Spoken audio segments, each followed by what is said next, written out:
Il était une fois, au cœur d'une forêt dense, un jeune aventurier nommé Pierre. Pierre aimait explorer la forêt pendant la journée, mais il n'avait jamais osé s'aventurer dans la forêt la nuit. Jusqu'à une nuit où il entendit quelque chose d'étrange.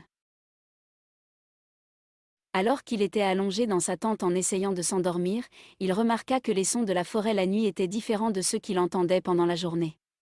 Les bruissements de feuilles, les ululements de chouettes et les mouvements rapides de petits animaux étaient tous beaucoup plus forts et distincts. La forêt semblait prendre vie d'une manière nouvelle et mystérieuse. La curiosité le poussant, Pierre sortit de sa tente et se retrouva dans l'air frais de la nuit. Il fut émerveillé par ce qu'il vit et entendit. La lune brillait, projetant une lueur argentée sur les arbres, et le sol de la forêt était rempli d'une symphonie de sons. Les bruissements de feuilles n'étaient pas seulement causés par le vent, mais par le mouvement des créatures grandes et petites. Les ululements des chouettes résonnaient au loin, et les bruits rapides des animaux qui fouillaient dans les broussailles créaient une belle cacophonie de sons. Pierre comprit que la forêt la nuit était un monde complètement différent, plein de mystères et de merveilles. Il resta éveillé toute la nuit à écouter et à regarder, jusqu'à ce que la première lumière de l'aube traverse les arbres.